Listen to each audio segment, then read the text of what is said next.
Hey, it's Crazy Dave here. Just wanted to say thank you to Jamie Hurd for nominating me for the 10 days of motorsports and what it meant to me. I get to nominate 10 people to tell their story. I picked Darren. Darren did not race at Raceway or Elko. He was Cedar Lake, and he's raced all over. Anxious to see pictures from him if he so chooses, but I wanted to give a quick shout out to my crazy crew, the kids that followed me. I'll have the picture here.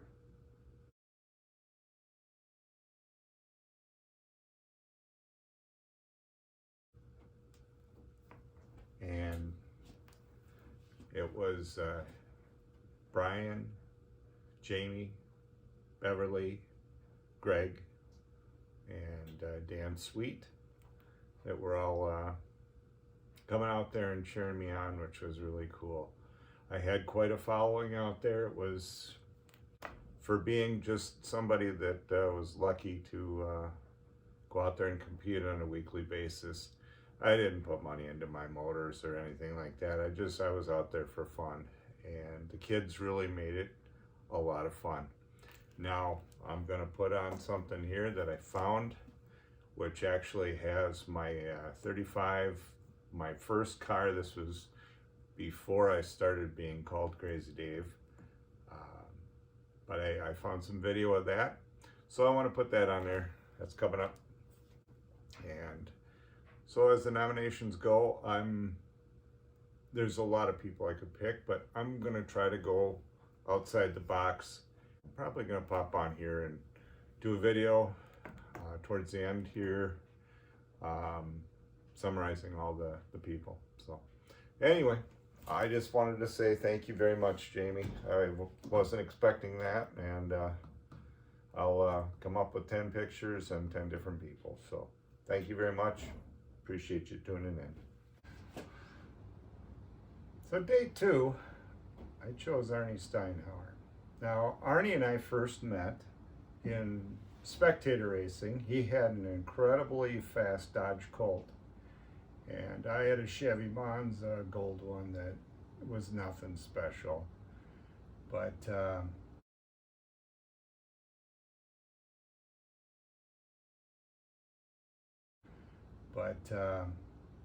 anyway, we met in spectator racing, and then when the short tracker class came out, Arnie got his car out there first, and I followed probably a couple weeks later. And the video of that you're going to see here is what I found to be the only video of my brown car that we called it the Buck, because it had the eyes in the front, the tongue hanging down, and deer antler rack on top of it. And that was my first race car. The video is actually for the 3rd week of racing. We just painted the car, and I happened to get pole position that night.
Now that car was a real pooch. It was as stock as a stock car can come, and it wasn't automatic. So I was definitely at a disadvantage there, gearing wise and everything.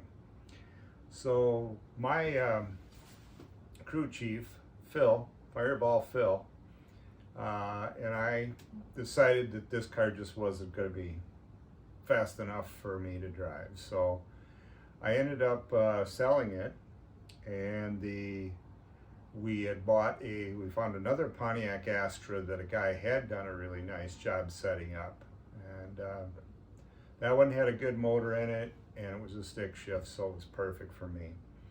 So that car is the first night I came out, and that one it was painted Raider colors. It was silver and black, and I've only got, well, I'm not even sure if the picture exists anymore. Anyway, my first night out to Elko Speedway, I ended up winning my first and only race in a heat race, and that was obviously the highlight of my short tracker career. But it was a lot of fun to get out there, and Elko was much more fun because you could really run it wide open, and that was, like I say, the car hooked up great, and I ended up winning my first race, and the rest of the night got rained out a little bit after that. So anyway, I actually have built models of these cars too, and I've got them up at the lake. I'll try to see if I can put up a quick picture.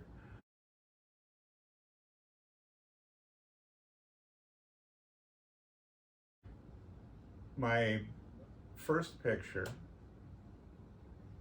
was of my 19th birthday. I got pole position, and I got to take the American flag around the track. That was picture number one. And that was a very special night because that was the night that I met the Land Shark. Donnie Weasler, Arnie Steinhauer came over, and literally all the drivers around there. That's when you learn it's something special when you're out there racing with everybody. Yeah, you're competing against each other, but you all become friends. Yeah, sometimes rivalries go, but it's incredible family out there. So anyway, I took the green flag, led the first lap coming out of turn 4, got passed on the outside, and I felt a car hit me in the back quarter and spin me around.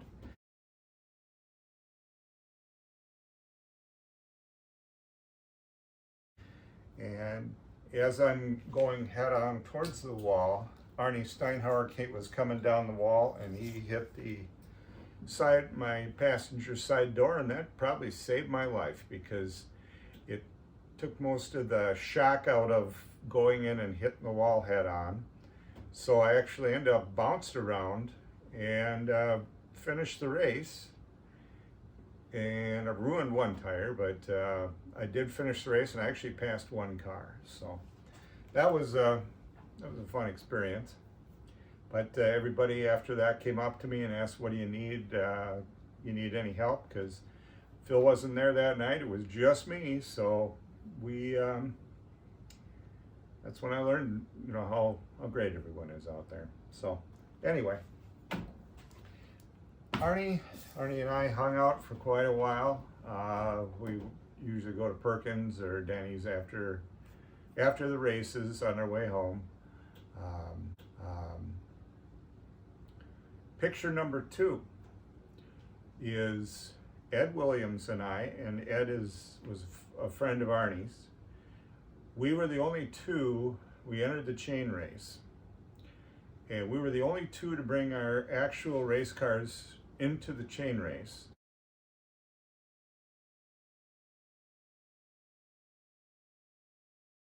What you do is you've got one car facing one way, one the other. You put a chain between the two cars, and the first guy does the first 5 laps, and then the other guy drives the other 5 laps. So I got to, first of all, on the inside, Rob Ostick and Dave Wallstead, the flagman, they're in the picture number 2,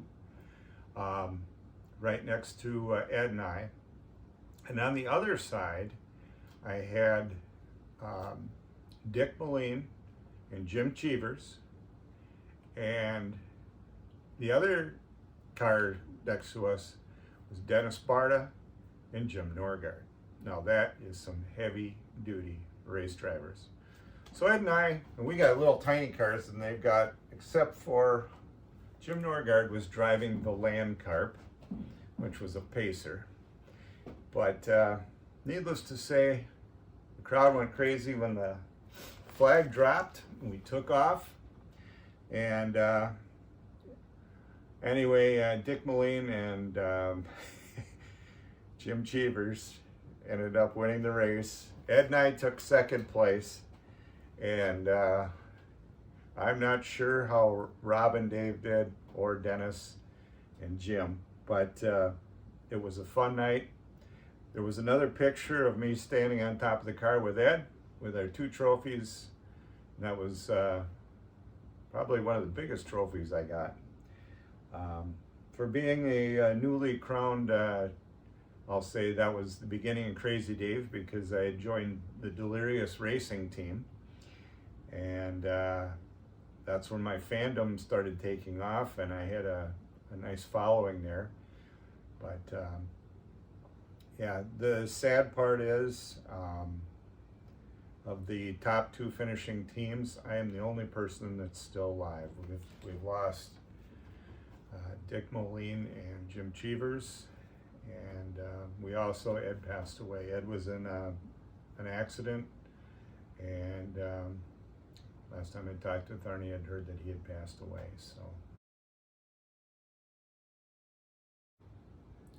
So day 3, I chose racing Rob Ostick. Now, Rob was always out at Raceway Park, and I went out there a lot during the off racing days, check on the car, work on the car, because I couldn't afford to tow the thing back and forth, and Raceway Park was kind enough to let the car sit there. So usually got to see Rob from time to time during the week when I'd be out there, and heck of a great guy. Made a great impression on me, and that's why I wanted to choose Rob for day 3. Okay, so the segment that I showed my first figure 8 car at this point already, and it's the one where it's the Buick, and I bought this for $200 from Racing Rob out at or John or whoever, I guess technically. I ended up buying it and started my figure 8 career. By this time, I had already become Crazy Dave with the fans, and I was looking for moving on to the next round. And so anyway, it was bumpy, to say the least. And my second night of racing figure 8s was the worst crash ever in figure 8 history out there. If you were present for the Tijuana taxi ever, Jerry Ring was driving, and he was right behind me. And I remember very well, as I was going through, I thought, this might not be a good thing. And I made it through, and I had Dick Moline and a couple of the other guys coming through right behind me. And I remember hearing a loud bang, and as I came around the corner, I saw the aftermath. And Jerry lived, but there will be pictures that I took the next day when I was out at the track checking on my car. And I took 3 pictures of the car, and you'll see that coming up.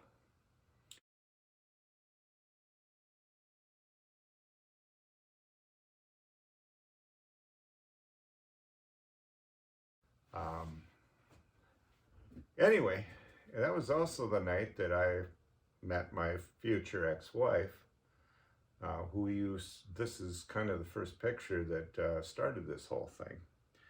Um, so the white car finally or then later I painted it to the green color that you saw with the orange. Called it the jam car because it was incredibly slow, but it was a good experience for me to learn just a little bit about the figure eights. And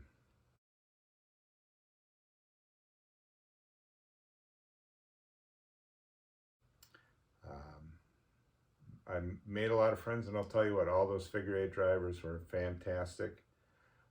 Obviously, I was no competition for them, but you know, they treated me like I was one of the gang. So anyway, that was the gray / green 66 Buick LeSabre. And I think when I totaled it up, I made $600 racing that car. You know, so it definitely was a good thing going to figure eights.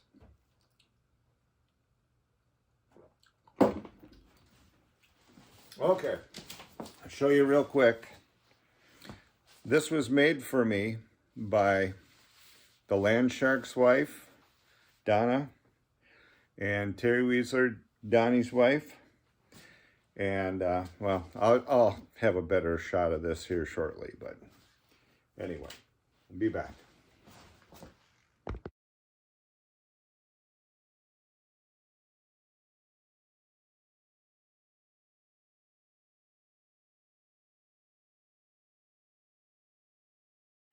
Hey, all right, so I chose number 4. I chose Pete Andren, who raced number 4. Pete and I were kind of about the same. We didn't have a lot of money into our cars. In fact, come to think of it, I think we both had kind of like 73 Chevy Impalas, big boats, not a lot of horsepower, but they could take a hit.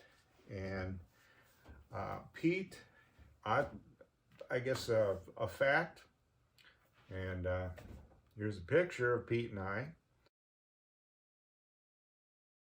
We got to meet up at the 4th of July, and oddly enough, my neighbor across the street, his sister Carolyn, and Pete are brother and sister.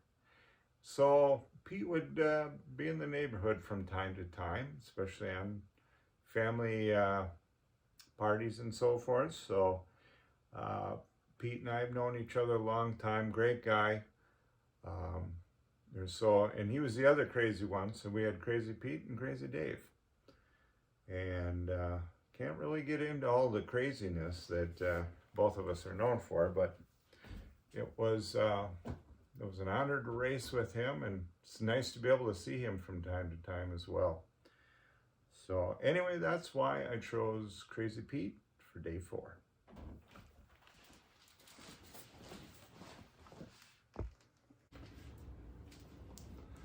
Okay, so day 5 was a picture of a white 68 Ford LTD. I raced this out in a special team race that they had at Elko Speedway. I was teamed up with Joe Glazier from Burnsville. Joe had a brand new car that he had put together for figure eights that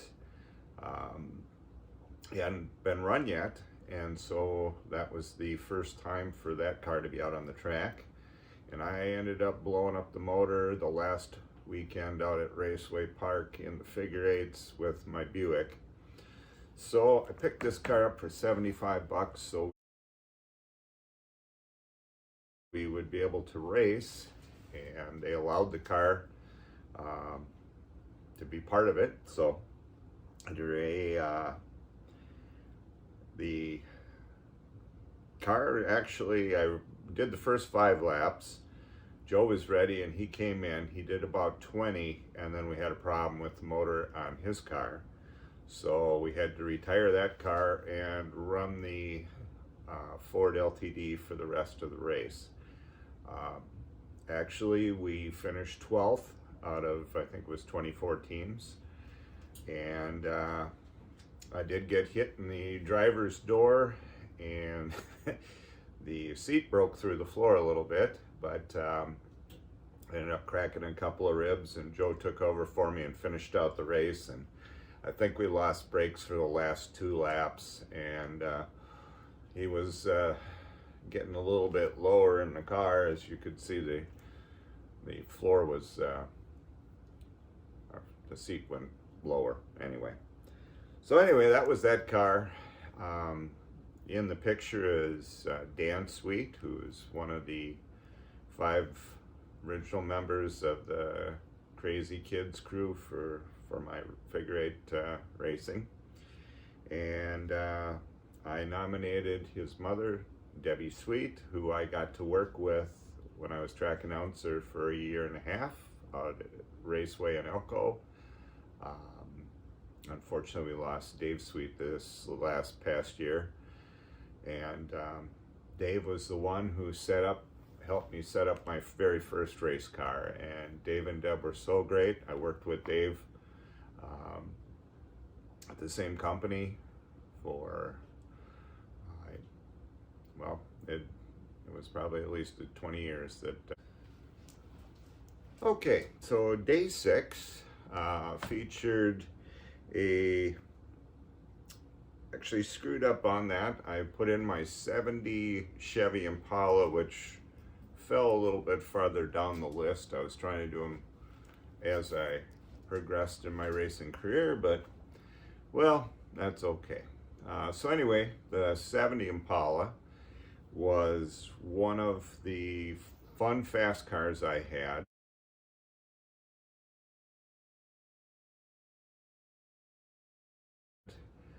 The Land Shark came over and helped me work on, actually put the cam into the car, did a couple of things to it suspension wise, and that seemed to be a fairly good car.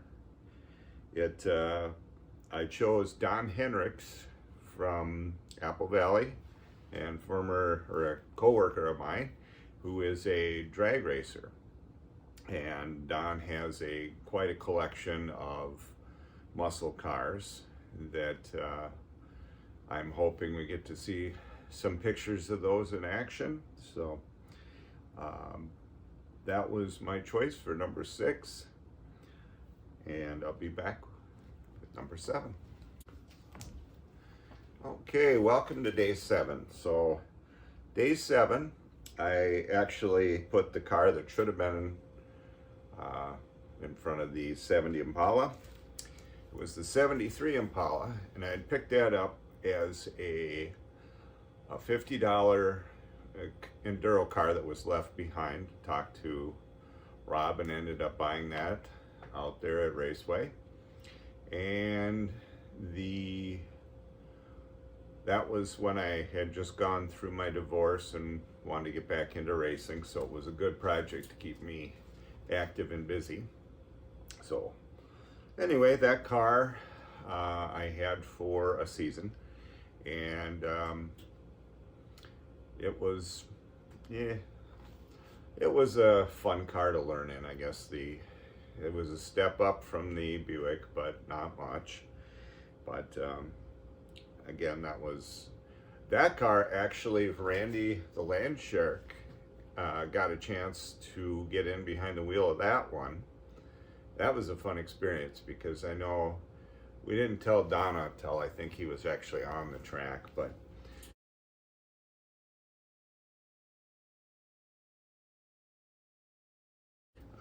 Randy went out there, and I went around and talked to the guys ahead of time, said, Randy's going to be driving the car, so be careful. So first, I think it was Denny Barta went and hit him in the side and waved at him as he drove past him. Then it was Clark Shingledecker and Dick Moline, and I think all the guys kind of hit him just to give him a feel for what it was like.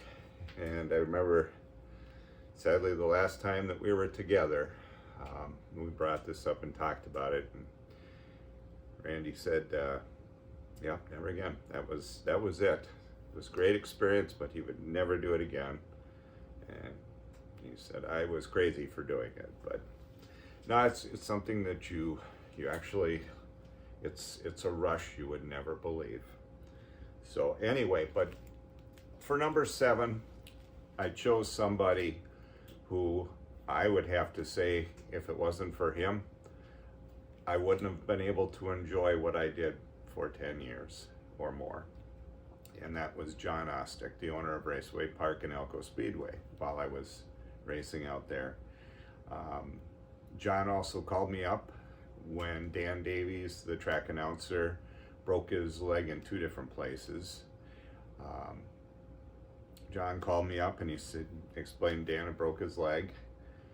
And I said, "Oh, that's horrible." He says, I asked Dan, John said that, "Who do I choose?" He said, "Well, Crazy Dave's probably the only one that could pull it off," because I knew pretty much everybody. And so John asked if I would be track announcer, and I did it very proudly. Got to wear this uniform for a season and a half, and tell you what, those experiences were the greatest in the world. I've got a lot of interviews that I did on tape, and I hope to be able to, I think I know roughly about where they are, but I want to try to put together a video compilation of that. And I've got a lot of videos that unfortunately are up at the lake, so they're not going to make this video, but I will probably have to do one later on if anyone is interested. So, but anyway, I want to say, John, thank you so much for everything, every opportunity you gave me. More importantly, for keeping Raceway Park and Elko Speedway going for all your years that you and Mary and the family took care of things. It was great. I mean, I have so many friends that I made during those years. It was just fantastic. So, in fact, I actually ran into John when Randy and I were at the track the very last season, after his daughter Cassandra's wedding. We went out there as a group, and we ended up being picked to go up to the suite for the night.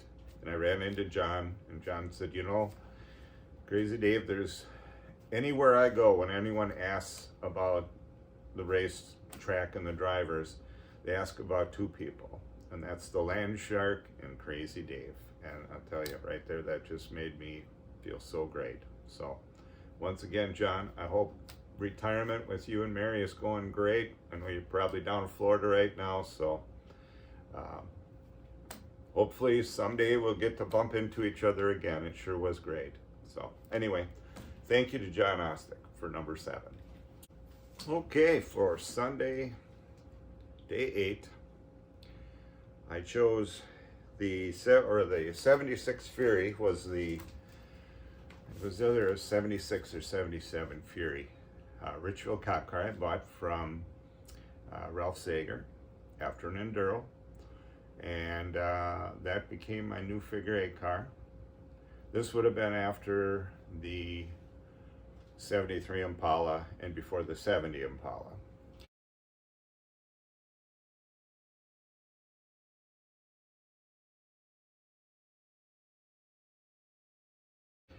But at any rate, built that car. That was one of the fun, fast ones that probably the fastest, probably my favorite. And that was when I got together with Dick Moline and Jim Cheevers, and they taught me all about racing a Mopar.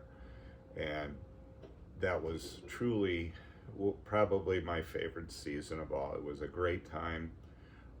I hung out with those guys a lot. We were coming back from Jordan to Shakopee to a garage where I think Jim's race car was. And we got into a race on the way back, and I was in a tow truck with Dick, and I can't remember what Jim was driving, but I know it was right It was a crazy time. But anyway,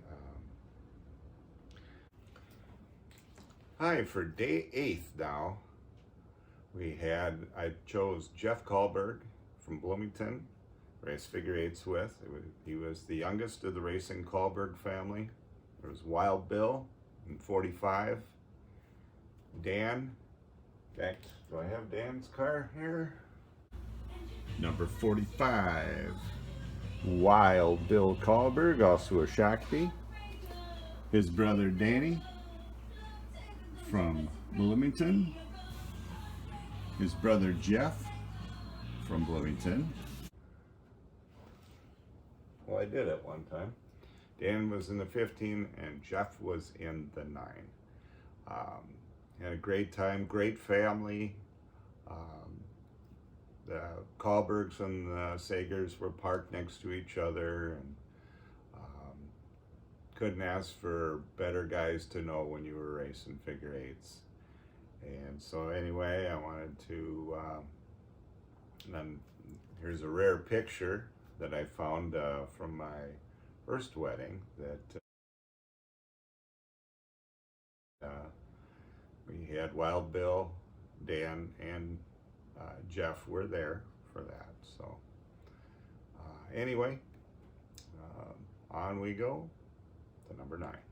Okay, so for picture number 9, we've got the Olds Delta 98 that I actually, when I got rid of the 70 Impala, I sold it to Scott Sides, who's a friend of Paul Lewis.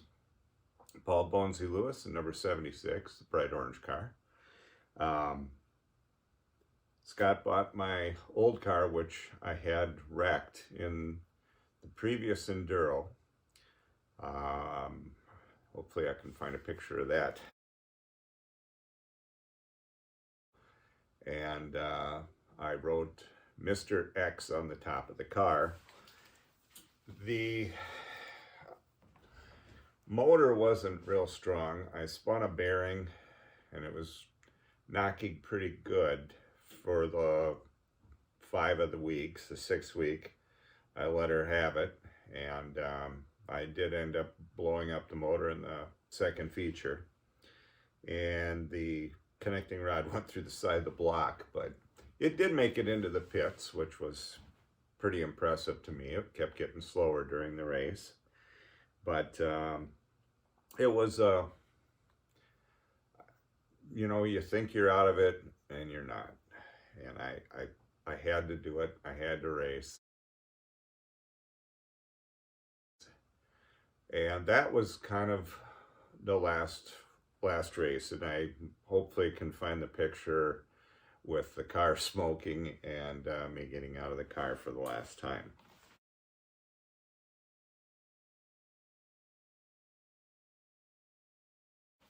But for my participant, I chose my nephew Brian Totlin.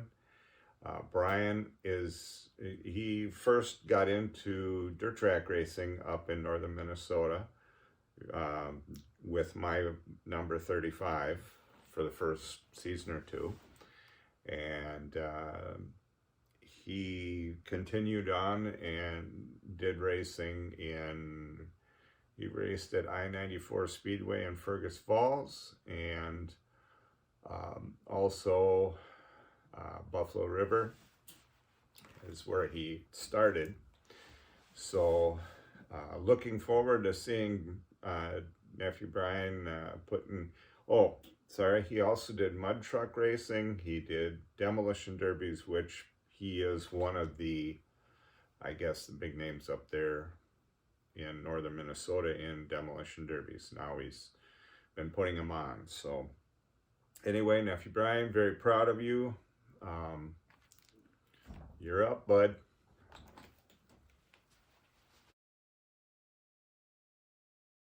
Okay, so number 10, and again, I'm not going to hit all the cars that I had, it looks like, because I just have 10 days. This is day 10. I had gotten out of racing and working at a Napa Auto Care Center, I came across a car I picked up for $50 again, and brought that home. We had a really great neighborhood, and we we're gonna go do an enduro. I think it was around the 4th of July, and it was out at Raceway Park. And this was the first opportunity for 3 guys that had never driven a race car before to get a chance. And so my brother-in-law Greg, my neighbor Kevin, and my neighbor Steve all got a chance to pilot the car.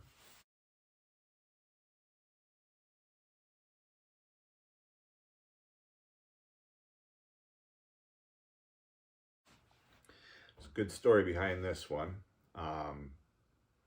Kevin is from Chicago, and when it came time for his turn to get into the car, after watching the first 100 some laps, he said, "No, I can't do it, Dave. I can't." I said, "Kevin, you got to. Just go 5 laps and then pull off, and I'll finish the race. That's not a problem." So I got him in there, and we couldn't get him back out. He just loved it too much, and he excelled.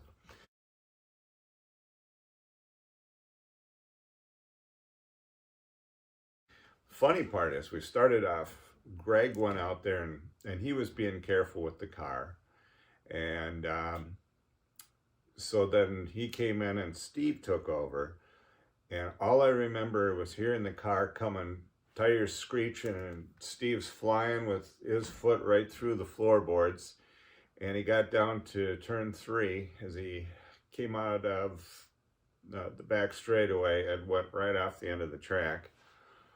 I looked around, wondered, where'd Steve go? And you hear rap, rap, rap, rap. And then Steve come flying back onto the track out of turn 4. And he had a blast. In fact, he ended up buying a enduro car, or building an enduro car for the next enduro. And we did a couple more enduros together. We did do 2 enduros in this car, but Steve was driving and got hit really bad, and it messed up the car to the point where we couldn't keep it running. So we ended up parting that one out, and he went on to race a different one. But I am picking for number 10 somebody who is probably the least appreciated, I would say. He did such an awesome job out there at both tracks. He replaced me. It was Jim Burns. And Jim he's a class act. He was an outstanding announcer. And I know he's got to have some good stories or some pictures. So Jimmy, if you got time, take the challenge, please. Well, I'm gonna wrap it up here. I'm gonna probably, just seeing how long this thing is gonna be, probably have to do a separate video, because I want to do a thank you to all the different drivers and people over the years that have either befriended me or helped me out. I greatly appreciate it. And there's a lot of you out there. So I probably will just do a second video. So